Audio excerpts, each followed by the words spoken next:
முதல்ல ஸ்கூட்டர், அடுத்து கார், அடுத்து ஒரு பெண், இப்படி அடுத்தடுத்து வாகனங்கள் மேலையும் பெண் மேலையும் கார் மோதக்கூடிய பதபதைக்க வைக்கக்கூடிய காட்சிகள் பெரும் பரபரப்பை ஏற்படுத்தியிருக்கு.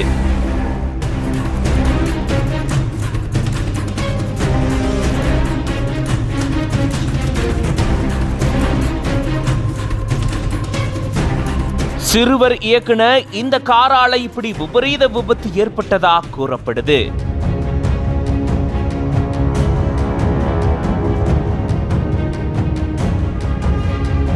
என்ன நடந்தது விரிவா இந்த வீடியோல பார்க்கலாம்.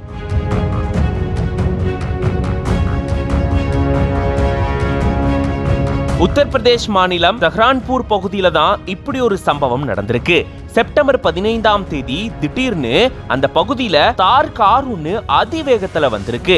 அப்படியே அந்த கார் வரும்போது சாலையில இருந்த ஸ்கூட்டர் மேல மோதி அதுக்கப்புறம் இன்னொரு கார் மேல மோதி நின்றிருக்கு. அப்போ வீட்டுக்கு வெளியே நின்னுட்டு இருந்த பெண் என்னாச்சுன்னு அங்க பாக்குறதுக்காக போறாங்க. திடீர்னு பின்வாங்கின கார் மறுபடியும் வேகமா வந்து அங்க பார்க்க போன பெண் மேலேயே அதிவேகத்துல வந்து மோதி இருந்திருக்கு. உடனடியா அக்கம் பக்கத்துல இருந்தவங்க அந்த பெண்ணை மீட்டு மருத்துவமனைக்கு சிகிச்சைக்காக அனுப்பி வச்சிருந்திருக்காங்க. பெரிய அளவுல அவங்களுக்கு காயம் ஏற்படாத சூழல்ல அவங்களுக்கு சிகிச்சை அளிக்கப்பட்டு வருது. 18 வயது நிரம்பாத மைனர் தான் இந்த காரை இயக்குனதாகவும் கூறப்படுது. இந்த சூழல்ல தான் ஸ்கூட்டர் மேல கார் மேல ஒரு பெண் மேல தார் கார் வந்து அதிவேகத்துல மோதக்கூடிய பதபதைக்க வைக்கக்கூடிய சிசிடிவி காட்சிகள் இணையத்துல வைரல் ஆயிட்டு வருது.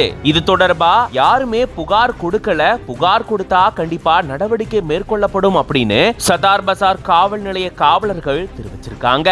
இந்த சூழல்ல தான் இது தொடர்பான வீடியோ வெளியாகி இணையத்துல வைரலாகி பெரும் பரபரப்பை ஏற்படுத்தியிருக்கு. சிறுவர்கள் கையில காரை கொடுக்கிறது மிகப்பெரிய தப்பு. அப்படி கொடுத்தா இந்த மாதிரியான விபத்துகள் நடக்கும். இதுல எந்த பாவமும் செய்யாத பொதுமக்கள் தான் பாதிக்கப்படுறாங்க. இதனால இந்த மாதிரி சிறுவர்கள் கிட்ட வாகனத்தை கொடுக்கக்கூடிய பெற்றோர்கள் மேல கடும் நடவடிக்கை எடுக்கணும் அப்படின்னு சமூக ஆர்வலர்கள் கொந்தளிச்சிருக்காங்க.